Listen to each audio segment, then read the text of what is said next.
O consumo de proteína virou febre. A nova pirâmide alimentar, apresentada pelos Estados Unidos no início do ano, serve como um guia do que deve aparecer com mais frequência no prato do norte-americano. E a grande novidade é que ela inverteu a ordem de importância dos alimentos. Entre os principais pontos está o aumento da proteína animal, e isso tem gerado debates. Especialistas alertam, tem muita gente exagerando na dose. Mas como calcular a quantidade ideal para a sua dieta? E por que a moda da proteína pode trazer um resultado inesperado para a sua saúde e até mesmo engordar? Eu sou a Renata Capucci. Isso é fantástico.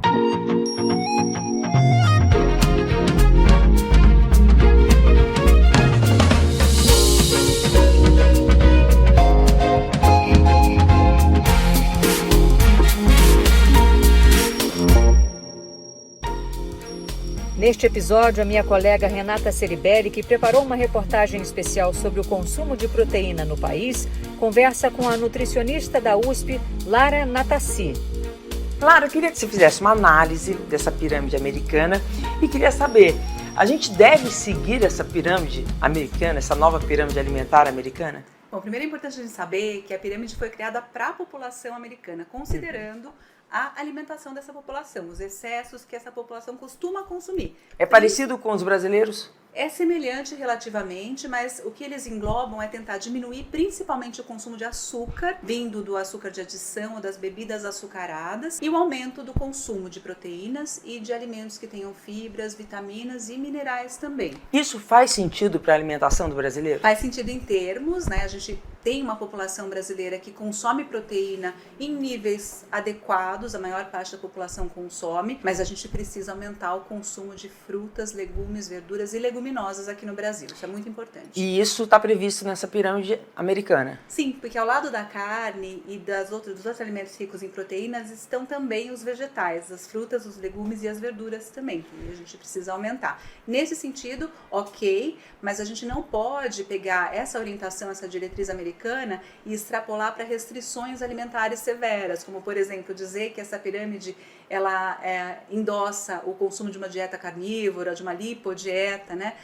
Deixando de consumir alguns grupos alimentares importantes, como o carboidrato, por exemplo, que está presente na pirâmide americana também. Só tem uma orientação para consumir carboidratos mais ricos em fibras, como cereais integrais, por exemplo. No caso das proteínas, a orientação é comer mais proteína. Isso faz sentido para a alimentação do brasileiro? Isso vai fazer sentido para algumas pessoas, por exemplo, os idosos ou as pessoas que precisam de alguma forma aumentar a massa muscular, que tenham perdido massa muscular, ou pessoas que estão em dieta de emagrecimento. Nesses casos, né, e a gente vai ter que sempre analisar individualmente, nesses casos, talvez a gente precise de uma adequação um pouquinho maior. A gente precisa consumir em torno de 0,8 a 1 grama de proteína por quilo de peso. Então, uma pessoa com 60 quilos, ela deve consumir ao longo do dia em torno de 60 gramas de proteínas.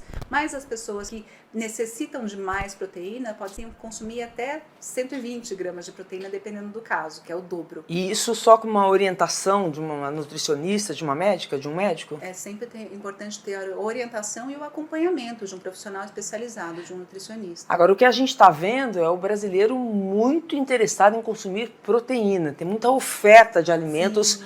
com adição de proteína. Isso faz sentido? É muito importante a gente pensar que o alimento não é só um nutriente, né? Então que não adianta a gente aumentar só um nutriente, a gente precisa de outros nutrientes aí e de outros compostos. Então quando a gente só presta atenção na proteína, a gente pode deixar de lado, por exemplo, as fibras, as vitaminas, os minerais, os compostos que a gente chama de bioativos, que são antioxidantes, que ajudam a evitar o envelhecimento das células. Você quer dizer então que as pessoas acabam comprando alimentos porque olham ali, esse alimento tem proteína, mas na verdade não tem outros nutrientes que deveriam estar sendo consumidos. Então as pessoas estão comprando alimentos só porque tem proteína e esquecem que ele deve trazer também um equilíbrio de nutrientes. Exatamente, o alimento não é o nutriente, o alimento é importante porque ele traz vários nutrientes junto. E também é importante porque o fato de você comer comida faz você mastigar mais o alimento, que já traz mais saciedade. E também existe a convivência, né? A gente come com as outras pessoas, isso traz uma boa relação com a comida também, traz um comportamento alimentar adequado também. Então é importante a gente De preferência, comer a comida mesmo, comer um prato completo que tenha todos os nutrientes que a gente precisa, do que consumir um alimento que seja um suplemento ou um alimento rico em proteínas e só. Você diria que a proteína virou uma obsessão dos brasileiros ou uma moda passageira? Virou uma moda, né, que veio para ficar, porque as pessoas estão muito preocupadas em consumir proteínas. Alguns grupos vão precisar consumir mais, mas eles têm que prestar atenção nos outros nutrientes também. Quais os riscos dessa moda de consumir mais proteína? Bom, para algumas pessoas mais sensíveis, o excesso de proteína pode ser prejudicial, por isso que cada caso tem que ser avaliado individualmente.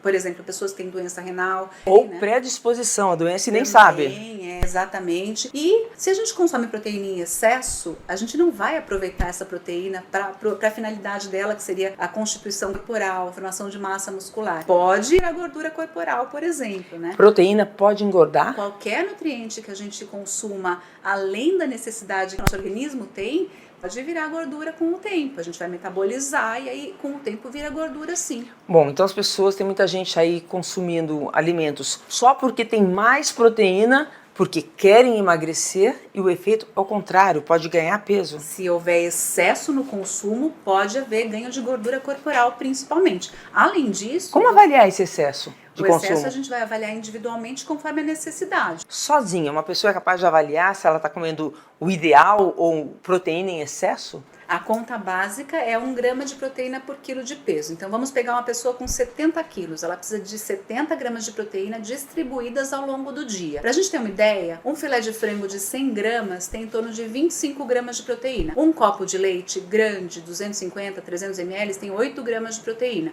Um ovo tem 6,5, assim como uma concha de feijão. Se a gente colocar uma fonte de proteína em cada refeição que a gente faça, então no almoço, no jantar, no café da manhã e no lanche, normalmente a gente atinge essa necessidade. Mas essa é a regra básica. Sim, mas se houver alguma preocupação, é muito importante consultar um nutricionista, que é um profissional especializado que vai poder fazer essa conta e ajustar individualmente. O quanto que é muito de proteína? Se a pessoa come proteína em todas as refeições e ainda procura por produtos com mais proteína, isso pode causar um excesso? Pode causar um excesso. E a continha básica é por refeição, mais ou menos de 25 a 30 gramas de proteína, né? Se a gente consome mais do que isso, a gente não vai conseguir aproveitar essa proteína para formar massa muscular, por exemplo. Agora tem muita gente que acha que basta comer proteína que vai surgir a massa muscular, né? Não, de jeito nenhum. É uma lenda, né? Estímulo, né? De treino, de muito treino, para a gente poder estimular o músculo a se regenerar e a aumentar também o volume. Então, ou seja, isso é importante deixar claro para as pessoas, não é só consumir proteína, né? Não, e o carboidrato também é super importante, então é um conjunto,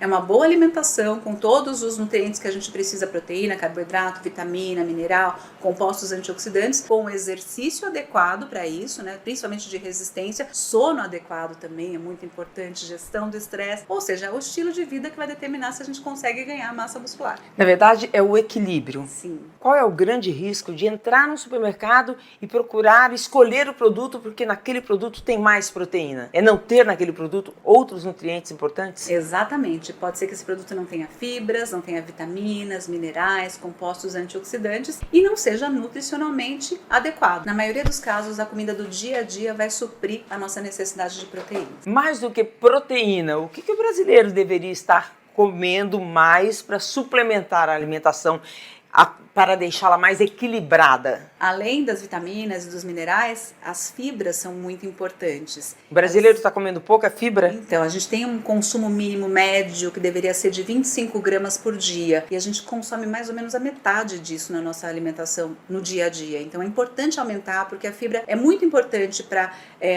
deixar o intestino funcionando melhor, para repor a flora intestinal, para fazer com que a gente tenha um intestino funcionando bem, né? Além disso, para prevenir alguns problemas de saúde, por exemplo, aumento de colesterol, aumento da glicemia, que pode causar uma resistência à insulina ou até um diabetes. Então, e até para hipertensão é importante a gente consumir fibras. Então, para a gente prevenir doenças crônicas, para manter o intestino funcionando bem, para manter a flora intestinal equilibrada, a gente sempre precisa de bastante fibras. O brasileiro hoje está precisando mais de fibra do que de proteína. Se a gente for pensar em consumo alimentar, sim, a fibra é muito mais importante hoje em dia, porque proteína a gente já consome.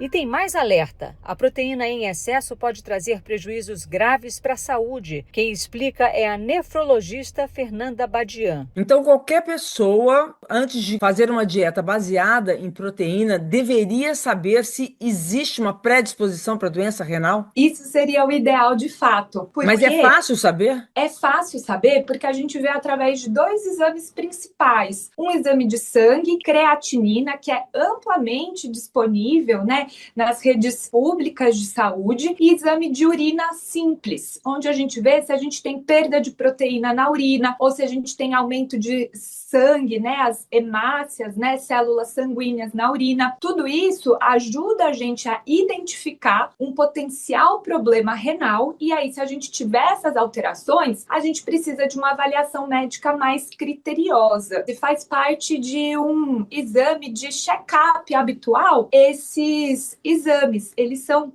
amplamente disponíveis.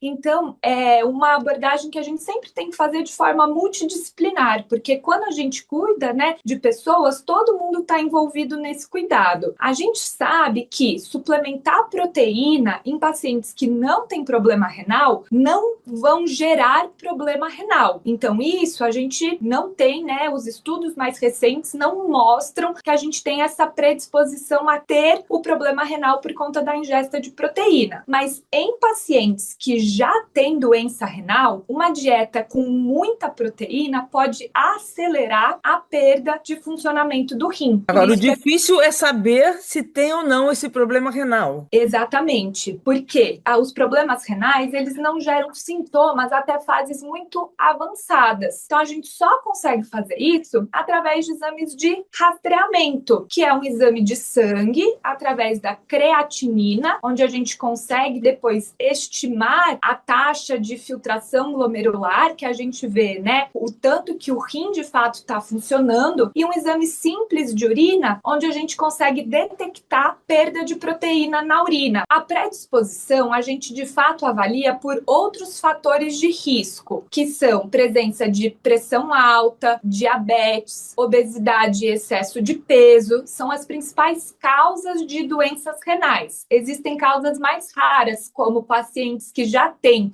doença renal na família. A gente chama os fatores de predisposição, esses fatores de risco que levam ao desenvolvimento de doença renal. Mas quando a gente, de fato, já tem alterações, a gente fala que a gente já tem, né, uma potencial doença renal em um estágio inicial. A gente já não fala mais em predisposição, mas já a presença de uma doença renal num estágio precoce. Tem crescido o número de doenças renais por conta de um aumento no consumo de proteína? Não por conta do aumento do consumo de proteína, mas a doença renal é uma das doenças em aumento no mundo. A gente tem, né, estimativas que 10% da população tem doença renal e 9 de cada 10 pessoas não sabem que tem a doença renal pelo fato dela ser silenciosa. E por conta, né, do aumento da prevalência de pressão alta, diabetes, obesidade, a gente vai tendo o aumento da incidência de doença renal nos últimos anos. Então, aumentar a proteína de uma dieta é uma coisa que tem que ser feita com muito cuidado e muito acompanhamento? Idealmente, sim, porque a gente precisa não prejudicar ninguém. E faz parte disso a gente conhecer se o paciente tem doença renal ou não. Eu acho que um grande alerta é que a doença renal tem crescido no Brasil e no mundo. A gente sabe que 10% da população adulta pode apresentar doença renal crônica e a grande maioria não sabe que apresenta, porque é uma doença que não dá sintomas até a gente ter uma perda muito grande do funcionamento renal. Então, eu acho que é importante a gente criar esse hábito da gente dosar e rastrear a doença renal, porque quanto antes a gente identificar, mais a gente pode tratar e prevenir que esse paciente perca a função renal e que precise de diálise ou de transplante. Esse episódio teve a edição de Ana Luísa Marques. Na semana que vem a gente volta com mais um Isso é Fantástico.